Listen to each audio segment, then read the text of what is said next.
ఓం శ్రీ గణేశాయ నమః. శ్రీమాత్రే నమః. శివాయ గురవే నమః.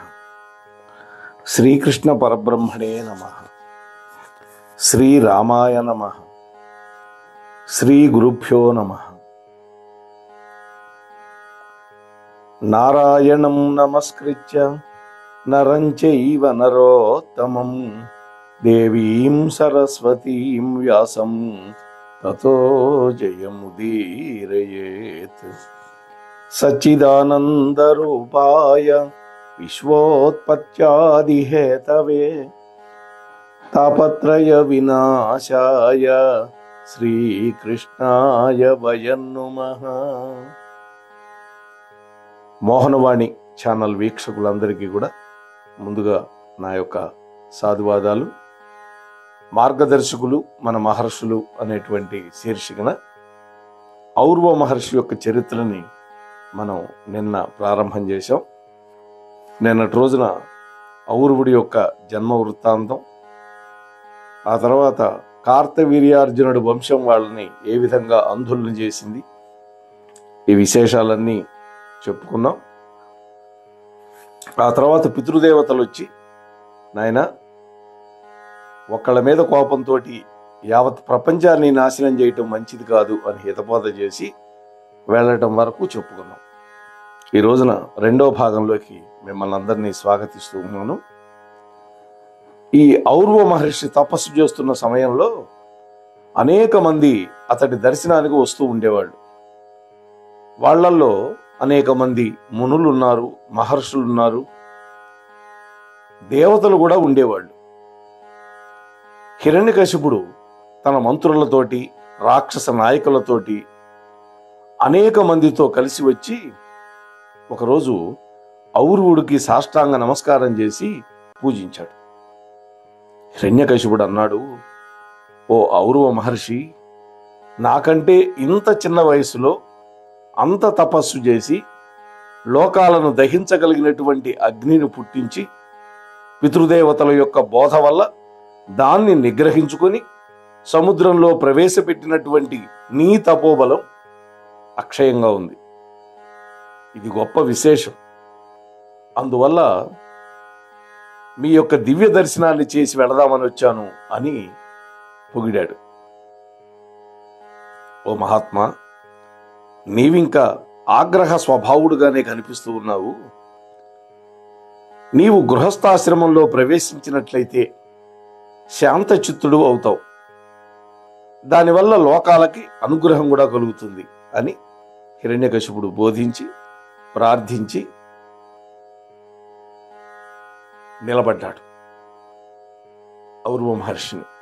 అప్పుడు దానికి బదులుగా ఔర్వుడు చెప్పాడు, ఓ హిరణ్యకశిప, మోహంతో నిండి ఉన్నటువంటి సంసారంలో ప్రవేశించాల్సినటువంటి అవసరం ఏముంది?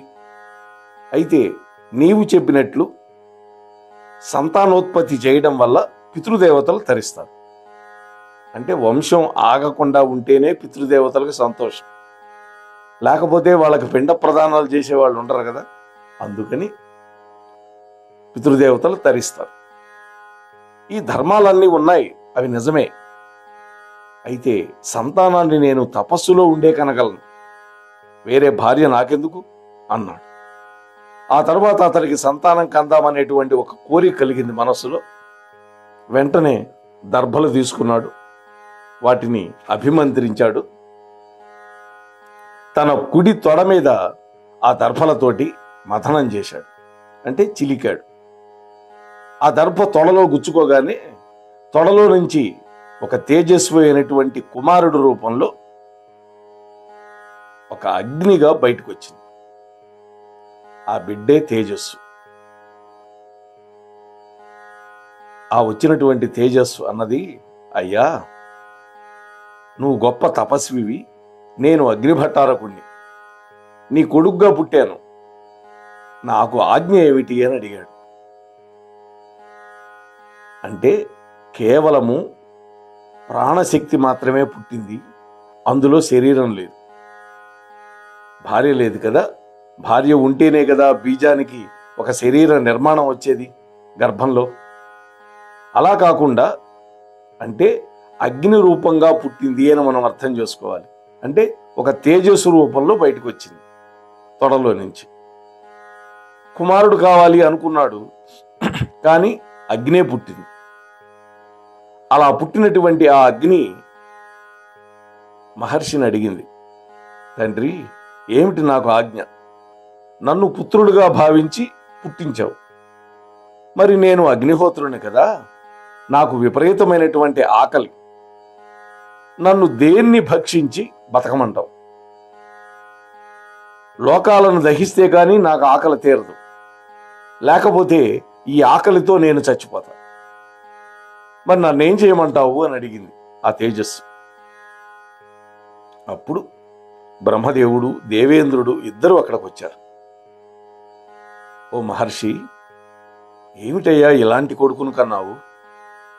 హిరణ్యకశిపుడు మొదలైన వాళ్ళు చెప్పినటువంటి బోధ యొక్క అర్థం ఇది కాదు కదా. ఈ అగ్నిహోత్రంలో పుట్టినటువంటి నీ కొడుకు సమస్త లోకాలు దహించగలడు.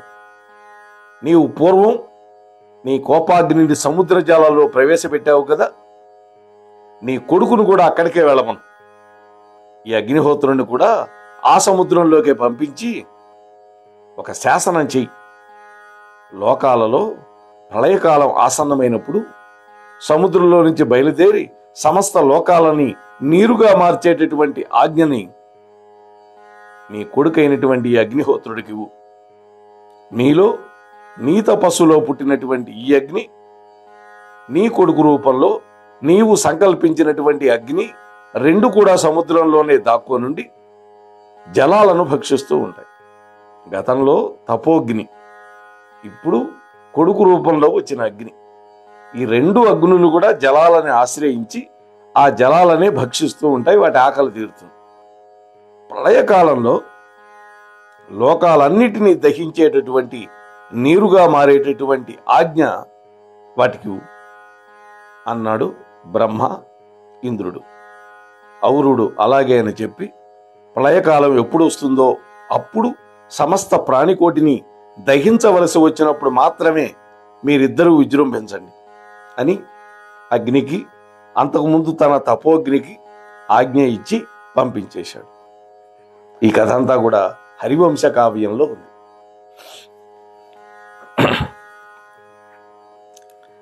ఇక తర్వాత ఘట్టం ఏంటంటే,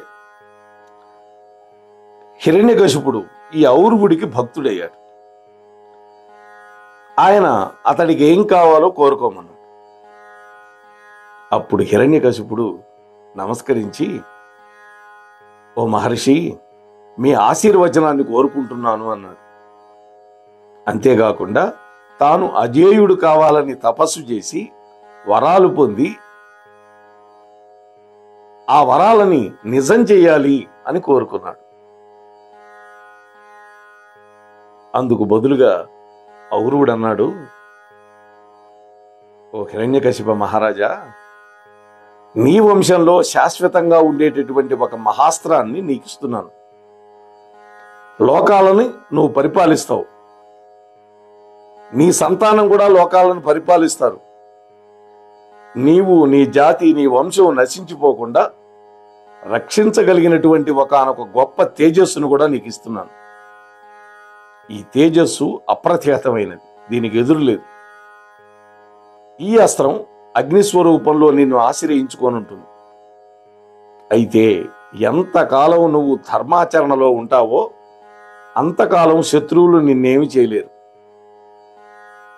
నీ వంశంలో ఎప్పుడూ వెన్నంటి జాగ్రత్తగా ఉంటూ ఈ అస్త్రం రక్షిస్తూ ఉంటుంది అని ఒక మహాస్త్రాన్ని, అగ్నిస్వరూపంలో ఉన్నటువంటి దాన్ని హిరణ్యకశిపుడికి ఇచ్చి ఔరువుడు పంపించేశాడు.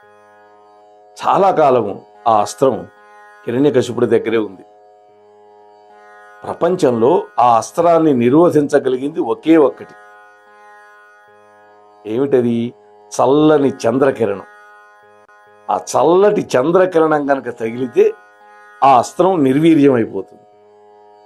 ప్రపంచంలో దీన్ని నిగ్రహించగలిగినటువంటి శక్తి మరి ఏదీ లేదు అని కూడా ఔరువుడు చెప్పాడు. ఆ శక్తితోటే హిరణ్యకశిపుడు, ఆయన వంశంలో పుట్టినటువంటి మయుడు మొదలైన రాక్షసులందరూ కూడా శత్రువుల మీద ఎప్పుడూ భయంకరమైనటువంటి అగ్నిని ప్రయోగం చేస్తూ ఉండేవాడు. వాళ్ళు ప్రయోగించినటువంటి అగ్ని శత్రువులను దహించేసేది. దాన్ని ఎవరూ జయించలేకపోయారు. ఆ వంశంలోని వాళ్ళని ఆ విధంగా ఔర్వుడు ఆయన యొక్క శక్తి రక్షిస్తూ ఉన్నాయన్నమాట. కాకపోతే హిరణ్యకశిపుడు విష్ణు భక్తుడైనటువంటి తన కొడుకు ప్రహ్లాదుడు జోలికి రావడం వల్ల విష్ణుమూర్తి చేతిలోనే మరణించాడు. ముందే చెప్పాడుగా, ధర్మాన్ని విడిచిపెట్టావంటే నువ్వు చస్తావని. ఔరవ మహర్షి యొక్క తపోబలంతో తన మోకాలలో నుంచి ఒక పుత్రికను కూడా కన్నాడు ఒకనొకప్పుడు. ఆమె పేరు కందళి లేదా కదలి.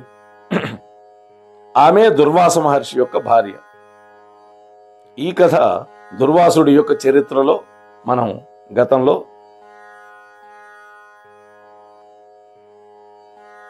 తర్వాత కాలంలో చెప్పుకునే ప్రయత్నం చేద్దాం. ఆ కందలిని దుర్వాస మహర్షికి ఇచ్చి వివాహం చేద్దాం అనుకున్నాడు. అందువల్ల ఈ ఔర్వుడు దుర్వాసుడి యొక్క ఆశ్రమానికి వెళ్ళి, ఓ దుర్వాస, నా దగ్గర ఒక కుమార్తె ఉంది, నీకిచ్చి వివాహం చేద్దాం అనుకుంటున్నాను. ఆమె చాలా అందమైనది, తెలివితేటలు కలిగింది, అయితే చాలా కోపిష్టిది. దుర్వాసుడు కూడా కోపిష్టేగా. కోపం వచ్చినప్పుడు ఎంతటి వాళ్ళనైనా అవమానం చేసి మాట్లాడుతుంది.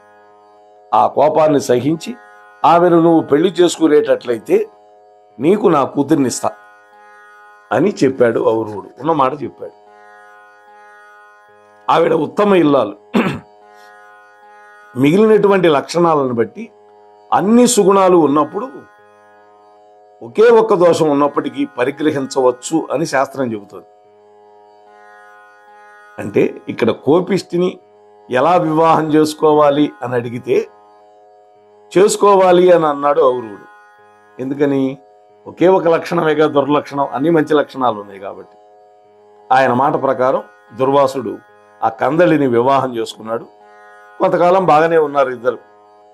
కానీ ఆమె నిత్య కోపిష్టి.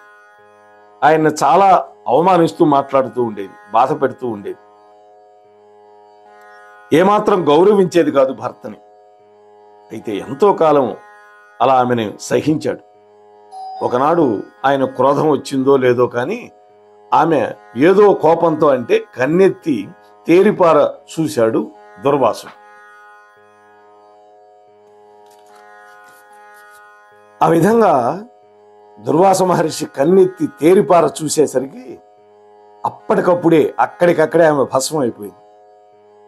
ఆమె పేరు మీదే ఆమె భస్మాన్ని భూమి మీద చల్లి దుర్వాసుడు కదళీ వృక్షాలని సృష్టించాడు అని కూడా మనం పురాణాల్లో తెలుసుకున్నాం. అలా జరిగిన తర్వాత ఔర్వుడు ఒకసారి కూతురు అల్లుడిని చూడటానికని వచ్చాడు. ఆయనకి తెలియదు. కూతురు కనపడలా వచ్చేసరికి ఔర్వుడికి సంగతి అర్థమైంది. దుర్వాసుడి మీద కోపం వచ్చింది. దుర్వాస, నేను ముందే చెప్పి అన్ని హెచ్చరికలు ఇచ్చి నా కూతురుని ఇచ్చాను నీకు. చివరికి ఆమెను నీ కోపాగ్నిలో దహించేశావు అన్నాడు. దుర్వాసుడు అన్నాడు, మామగారు, నేనేం చేసేది? ఆమెను చంపాలనే సంకల్పం నాకైతే లేదు. ఎంతైనా ఆమె నా భార్య కదా. ఎంత గడియాడి అయినా, ఎంత కోపిష్టి అయినా నేను ఆమెను చంపుకుంటానా? కాకపోతే నాలో కూడా తీక్షణమైనటువంటి కోప స్వభావం ఉన్నది కదా. ఆమె ఏదో అంటే నేను కేవలం కళ్ళెత్తి అలా చూశాను అంతేను. ఆమె భస్మం అయిపోయింది. అందుకు నేను చాలా దుఃఖపడుతున్నాను. నన్నేం చేయమంటారు అన్నాడు. ఔర్వుడు అన్నాడు, దుర్వాస, అలా కాదు. నువ్వు చేసింది నేరమే. అందుకు నీవు శిక్ష అనుభవించాల్సిందే. నీ తపస్సు గొప్పదే అయినప్పటికీ కూడా నువ్వు ఘోరమైనటువంటి అవమానాలు పాలవుతావు అని చెప్పించాడు. అందుకనే దుర్వాసుడికి ఆ తర్వాత కోపిష్టివాడు అనేటువంటి ఒక అపవాదు వచ్చేసింది. ఆ తర్వాత సంసార భారాన్ని వదిలిపెట్టి ఔర్వ మహర్షి తపస్సుకు వెళ్ళి బ్రహ్మర్షి అయినాడు. ఒకప్పుడు బాహు అనేటువంటి ఒక రాజుగారు అయోధ్య నగరాన్ని పరిపాలిస్తూ ఉన్నాడు. ఒకసారి ఈ హైహై వంశస్థుల యొక్క దండయాత్ర చేసి ఈ హైహయులు అయోధ్య నగరాన్ని ముట్టడించి ఈ రాజుగారి యొక్క రాజ్యాన్ని దోచుకున్నారు, ఈ బాహు యొక్క రాజ్యాన్ని. ఆ రాజుగారు తన ఇద్దరు భార్యలతో నగరాన్ని విడిచిపెట్టి ఔరవుడి యొక్క ఆశ్రమానికి చేరుకొని ఆయనను శరణు కోరుకున్నాడు. వాళ్ళ మొగుడు పెళ్ళాలిద్దరిని తన ఆశ్రమంలోనే నిర్భయంగా ఉండమని అభయం ఇచ్చాడు ఔరవుడు. ఆ రాజు భార్యలలో ఒక ఆమె గర్భిణి. రెండో భార్యకి మొదటి భార్య గర్భంలో ఉండే కొడుకుకి తన యందు ఆదరం ఉండదు అనేటువంటి ఒక అసూయ కలిగింది. దీన్నే సవతి మాత్సర్యం అంటారు. ఒకానొక అభిచారిక శక్తితోటి ఆ గర్భాన్ని స్తంభింపజేసింది. అంటే సవతి యొక్క కడుపులోని శిశువును పుట్టకుండా ఉంచేసింది. పాపం ఆ విషయం రాజుగారికి తెలియదు. రాజుగారు ఔరవుడి యొక్క ఆశ్రమంలో ఇద్దరు భార్యలతో ఉంటున్నాడు. గర్భిణి అయిన తన భార్యల్లో ఒకరు ఎన్నాళ్లకు కూడా శిశువుని కనటల్లా, ప్రసవం కావటల్లా.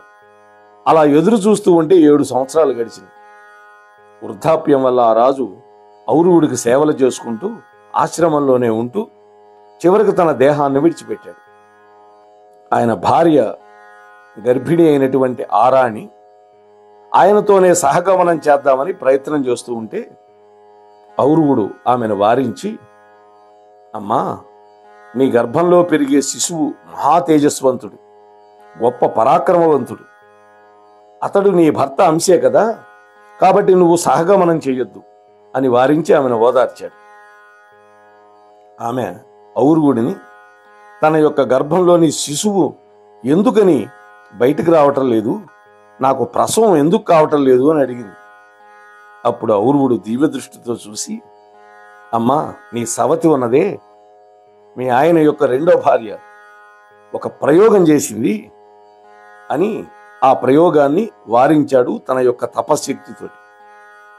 7 సంవత్సరాల పాటు గర్భంలోనే పెరిగినటువంటి ఆ శిశువు ఆ విధంగా ప్రసవమై పుట్టాడు. ఆ పుట్టినవాడు గర్భంలో 7 సంవత్సరాలు విషప్రయోగం వల్ల ఉండి ఆ తర్వాత పుట్టడం వల్ల ఆ పిల్లవాడికి సగరుడు అని పేరు పెట్టాడు. గరము అంటే విషం, అంటే విషంతో కలిపి పుట్టాడు అని. ఆ సగరుడే ఆ తర్వాత అశ్వమేధ యాగాలు చేశాడు. ఆ సగరుడు యొక్క పుత్రుల వల్లే సాగరం కూడా వచ్చింది. ఆ సగరుడి యొక్క చరిత్ర శ్రీమద్ రామాయణంలో కూడా మనకు బాలకాండలో కనిపిస్తుంది. ఆ తర్వాత ఆవిడ దేహాన్ని విడిచిపెట్టింది. సగరుడు చిన్న శిశువుగా ఉన్నప్పుడు ఔరవుడే జాగ్రత్తగా పెంచి పెద్ద చేశాడు. తనకు కొడుకులు లేరనేటువంటి బాధ ఔరవుడి యొక్క మనసులో ఉండేది. ఓ భగవంతుడు నాకు పుత్రులు లేరనేటువంటి లోపాన్ని ఈ రూపంలో తీర్చాడు అని ఆనందపడి సగరుడే తనకు పుత్రుడు అనే మమకారంతో ప్రేమతోటి పెంచి పెద్ద చేశాడు. సమస్త శాస్త్రాలు బోధించాడు.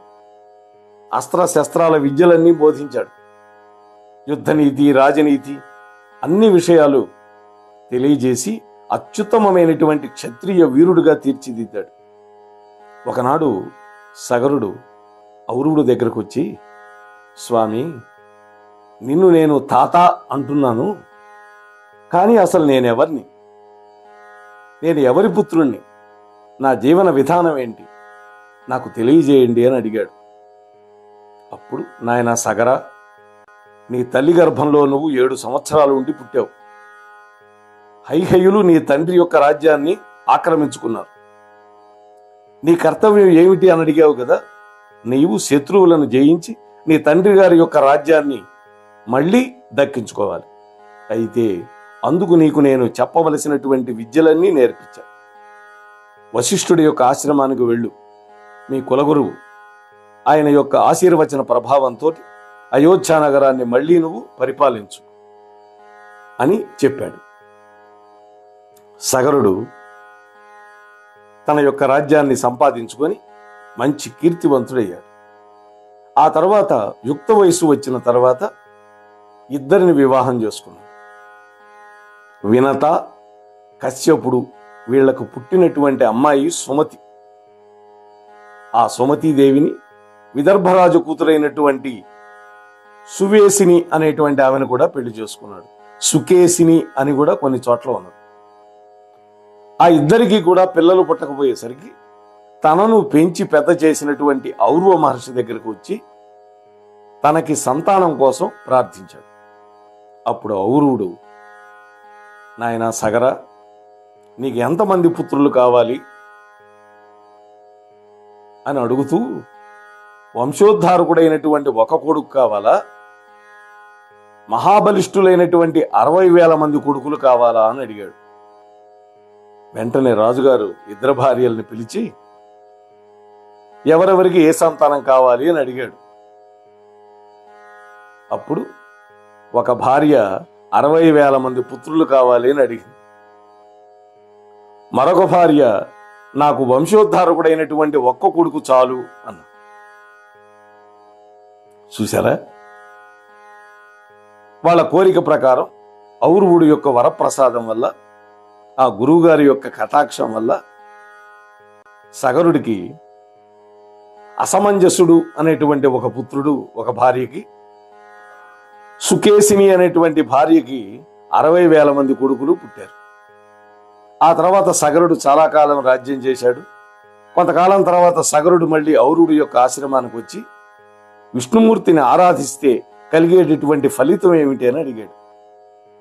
దానికి బదులుగా ఔరువుడు, నాయన, వర్ణాశ్రమ ధర్మాలు పాటిస్తూ విష్ణువు యందు ఏకాగ్రత కలిగినటువంటి భక్తితో ఎవరు ఉంటారో అటువంటి వాళ్ళు సులభంగా ఆ మహాత్ముడి యొక్క అనుగ్రహాన్ని పొందగలుగుతారు. పరస్త్రీ వ్యామోహం, పరుల యొక్క ధనాలు అపేక్షించకుండా సహజ వృత్తిని అవలంబించి ఆ విష్ణువును గనక ఉపాసన చేస్తే నీకు సద్గతులు వస్తాయి. గురుభక్తి, బ్రాహ్మణ సేవ, సర్వజీవుల యందు ఆత్మభావంతో శాస్త్రం చెప్పినటువంటి కర్మలు చేస్తూ వేద విహితమైనటువంటి కర్మలు ఆచరిస్తూ ఉండాలి. అటువంటి వాళ్ళంటే విష్ణువుకు అత్యంత ప్రీతి. జీవులకు ఆయన అనుగ్రహం తప్ప మరి కోరుకునేది ఏమీ ఉండదయ్యా అన్నాడు. గృహస్థుడు తపస్సుకు వెళ్ళి ఎలాంటి విధులు పాటించాలి అని రెండో ప్రశ్న అడిగాడు సగరుడు. సగరుడికి ఆ ధర్మాలన్నీ బోధించాడు ఔరువుడు.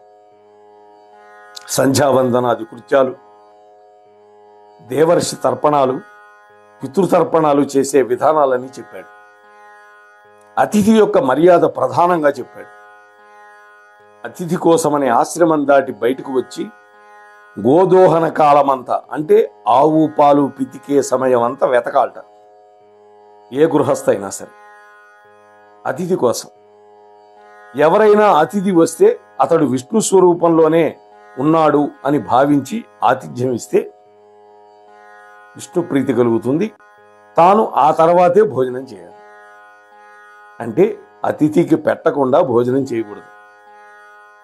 దీనిని విధిగా ఆచరించేటటువంటి ఒక వ్రతంగా పెట్టుకో అని భక్తి మార్గాన్ని కూడా ఉపదేశించాడు ఔరువ మహర్షి.